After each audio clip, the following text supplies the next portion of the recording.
Have you ever wondered what it would be like to be the only human in a school filled with alien species? The Galactic Academy was a marvel of interstellar cooperation, a melting pot of species from across the cosmos. It was here that young minds from different worlds came together to learn, share, and grow. As the sole human student at the Academy, I, Jackson, found myself both fascinated and overwhelmed by the myriad of alien cultures surrounding me. Today was particularly special. It was my first day at the Academy, and I was eager to make new friends and learn about their worlds. The Academy's vast dining hall was bustling with activity as students of various species gathered for lunch. The air was filled with the aromas of exotic foods, each dish more intriguing than the last. I grabbed a tray and made my way through the line, selecting a mix of familiar and alien dishes.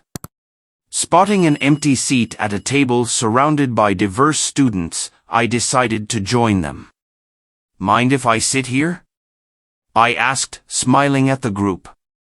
"Not at all," replied a Lumian named Raxon, his luminescent skin glowing softly. "You're the new human student, right?" "Jackson, isn't it?" "That's right," I said, taking a seat. "Nice to meet you all." Introductions followed, and I quickly learned the names and species of my new companions. There was the Era, a Zorian with iridescent scales, Niara, a Zirian with multifaceted eyes, and Lyra and Baran, who looked strikingly human except for their slightly pointed ears and emerald green eyes. "So, Jackson," Niara began, "what do humans usually eat?" "Well, we have a variety of foods," I replied. "In fact, I brought some cookies from Earth to share. I thought it might be a fun way to break the ice." I pulled out a container of homemade chocolate chip cookies and offered them around. The students eyed them curiously before taking one each. "These look interesting," the Era said, examining her cookie. "What are they made of?" "Flour, sugar, butter, eggs, and chocolate chips," I explained. "They're quite popular back home." The students took tentative bites, and their reactions were immediate and varied. "This is delicious," Raxon exclaimed, his luminescent skin pulsing with approval. "I agree," the Era added, her scales shimmering. "It's sweet and has a pleasant texture." Lyra, however, seemed to be having a different reaction. Her cheeks flushed slightly, and she looked at me with an intensity that made me slightly uncomfortable. "These cookies are amazing," she said softly, her eyes never leaving mine. "Glad you like them," I said, feeling a bit uneasy under her gaze. As the meal continued, I noticed that Lyra's behavior was becoming increasingly strange. She kept leaning closer to me, her eyes filled with a strange mix of curiosity and something else I couldn't quite identify. "Jackson," she said in a low voice, "there's something about these cookies. They make me feel different." "Different how?" I asked, trying to keep my tone light. "Warmer, more attracted," she whispered, her eyes locking onto mine. Realization dawned on me, and I felt my face flush. Maybe it's just a strong reaction to the sugar," I stammered. But deep down, I knew there was more to it. The cookies must have triggered some kind of unexpected effect in Valoran. I glanced around the table, hoping for some kind of distraction or help, but my friends seemed oblivious to Lyra's increasingly bold advances. "So, Jackson," she continued, moving even closer, "what else do humans like to share?" Before I could respond, Raxon intervened. "Hey Jackson, why don't you tell us more about Earth? What other foods do you have?" Grateful for the diversion, I launched into a description of Earth's culinary diversity, hoping to steer the conversation away from Lyra's unsettling behavior. We have a wide range of foods from different cultures all over the world. Pizza, sushi, tacos, you name it. Pizza sounds interesting, the Era said. What's it like? It's a flatbread topped with tomato sauce, cheese, and various toppings like meats and vegetables, I explained. It's baked in an oven until the cheese melts and the crust is crispy. Sounds delicious, Niara said, her multifaceted eyes sparkling with interest. I'd love to try it sometime. As the conversation continued, I couldn't shake the feeling of Lyra's gaze on me. Every now and then, she would interject with a question or comment, each one laced with a subtle flirtation that made me increasingly uncomfortable.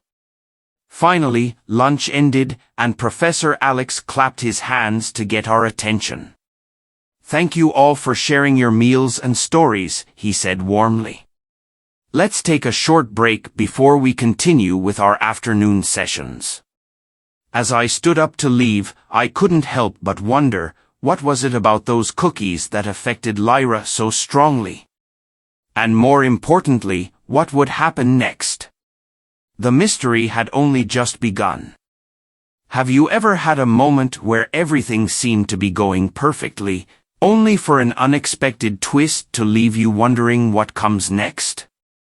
That's exactly what I faced after lunch at the Galactic Academy. The room buzzed with excitement as students chatted animatedly about the different flavors they had just experienced. I took the opportunity to stretch my legs and grab a drink, reflecting on the fascinating reactions my food had elicited. The break was a welcome pause, allowing us all to prepare for the next round of tastings. As I stood by the drink station, Lyra approached me, her eyes still fixed on mine. Jackson, can we talk privately? She asked, her voice low and inviting. I hesitated, unsure of what to do. Sure, but maybe after the break? We should probably get back to class soon. Please, she insisted, her hand gently touching my arm. It won't take long. Reluctantly, I nodded and followed her to a quieter corner of the dining hall. What is it, Lyra? Those cookies, she began, her voice trembling slightly. They've had a strong effect on me. I can't stop thinking about you. Lyra, I think there might be some kind of chemical reaction happening, I said, trying to keep my tone gentle but firm. Maybe we should talk to Professor Alex about it. No, she replied quickly, shaking her head. I don't want to involve him. I feel so drawn to you. I took a step back, trying to put some distance between us. Lyra, I appreciate your honesty, but I think we need to figure out what's going on before we do anything else. Her expression softened, and she nodded reluctantly. You're right. I'm sorry if I made you uncomfortable. It's okay, I said, offering a reassuring smile. Let's just take things one step at a time.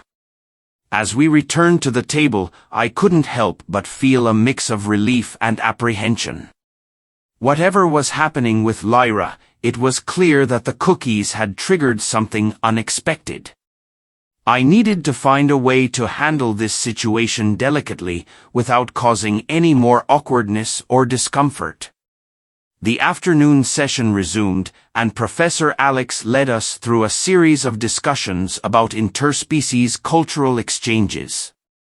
Despite the engaging topics, I found it hard to concentrate. My mind kept drifting back to Lyra and her strange reaction to the cookies. After class, I decided to seek advice from my new friends. I found Raxon and Niara in the common area discussing the day's events. Hey, can I talk to you guys for a minute? I asked, joining their conversation. Of course, Jackson, Raxon said. What's on your mind? It's about Lyra, I began, lowering my voice.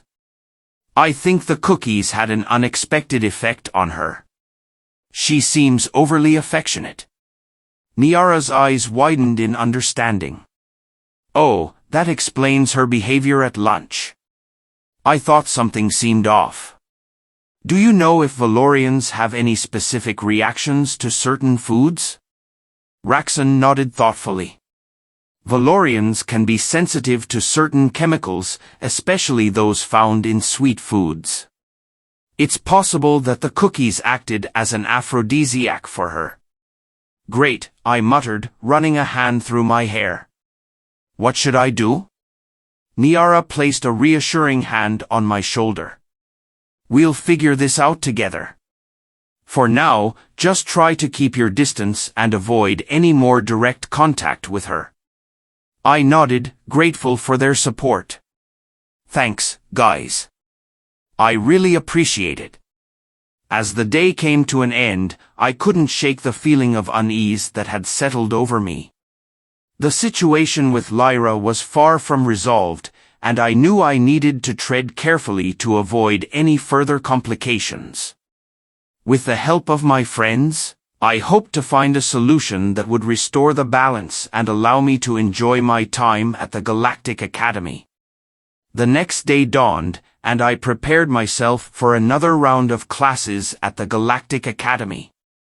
The previous day's events weighed heavily on my mind, and I knew I had to handle the situation with Lyra delicately. I couldn't avoid her forever, especially in such a close-knit environment, but I needed to find a way to manage her newfound affections. The morning classes went by in a blur, my thoughts constantly drifting back to Lyra and the cookies. During a short break, I decided to talk to Raxon and Niara again to see if they had any new ideas.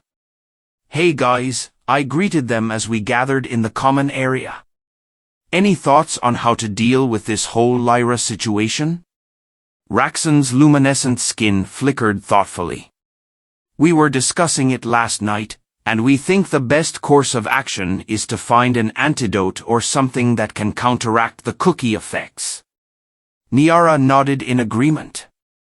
There are some herbal remedies known for neutralizing certain chemical reactions. We could try those. That sounds like a good plan, I said, feeling a glimmer of hope. Would the herbal remedies work, or was there another solution waiting to be discovered? As I faced the challenges ahead, I realized the true test of my time at the Galactic Academy had just begun. Subscribe to my channel for more thrilling adventures and unexpected twists, I said, feeling a glimmer of hope. Do you know where we can get these herbs? Niara smiled. There's a botanical lab here at the Academy. I'm sure we can find what we need there. With a sense of purpose, we made our way to the botanical lab. The room was filled with a variety of plants and herbs from across the galaxy, each with unique properties. Niara quickly set to work identifying the herbs we needed, while Raxon and I helped gather the necessary supplies.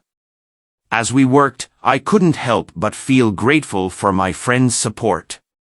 The situation with Lyra was awkward and uncomfortable, but their willingness to help made it more manageable. Once we had everything we needed, we returned to my quarters to prepare the antidote. Okay, let's hope this works, I said, mixing the herbs into a small vial of water. But how do we get her to take it without making things more awkward? Raxon grinned. Why not inject it into another cookie? She already likes them, so it might be the easiest way. Good idea, I said, nodding. I carefully injected the antidote into a cookie and wrapped it up. Now came the challenging part, getting Lyra to eat it. During lunch, I approached Lyra with a smile. Hey Lyra, I was thinking about yesterday. How about we spend some time together after classes? Her eyes lit up, and she nodded eagerly. I'd love that, Jackson. We arranged to meet in her quarters later that evening. As the time approached, I felt a mix of anxiety and determination. This had to work. When I arrived at her door, she greeted me warmly and invited me in. "Make yourself comfortable," she said, her tone still carrying that flirtatious edge. "Thanks," I replied, sitting down on a chair. "I brought a little treat for us, another one of those cookies you liked." Her eyes sparkled with anticipation. "You know how to win a girl's heart," she teased, taking the cookie from me. I watched nervously as she took a bite. "How do you feel?" I asked, trying to sound casual. She paused, chewing thoughtfully. "It's delicious, just like the others." "Great," I said, breathing a sigh of relief. "I'm glad you like it." After a few minutes, I noticed her demeanor starting to change. She seemed more relaxed, and the intense gaze she had been giving me softened. "Jackson," she said quietly, "I don't know what's been happening to me, but I feel different now, calmer." I smiled, relieved that the antidote was working. "I'm glad to hear that, Lyra. Maybe it's just the comfort of familiar food." She nodded, still looking a bit confused but definitely more at ease. "Thank you for understanding and for being so patient with me." "No problem," I said, standing up. "I should probably get going, but let's talk more tomorrow, okay?" "Sure," she replied, smiling softly. "Thanks for coming by." I left her quarters, my heart pounding with relief. The plan had worked, and Lyra seemed to be returning to her normal self. The next day, I headed to the dining hall with Raxon and Niara. As we sat down, Lyra approached us, looking much more composed. "Hey Jackson," she said, smiling. "I just wanted to thank you for yesterday. I feel so much better now." "You're welcome, Lyra," I replied. "I'm glad to see you're feeling better." As we started eating, Raxon couldn't help but chuckle. "So, Jackson, any more Earth treats up your sleeve?" I laughed, shaking my head.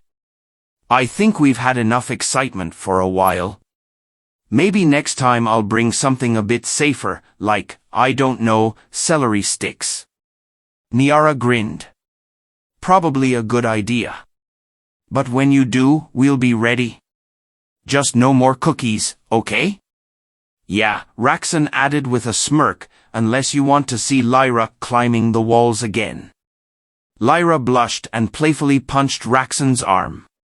"Hey, I wasn't that bad." As we laughed together, I realized that despite the challenges, the Galactic Academy was becoming a place where I could truly belong. What other adventures and mysteries awaited us in this vast universe? Only time would tell. Stay tuned.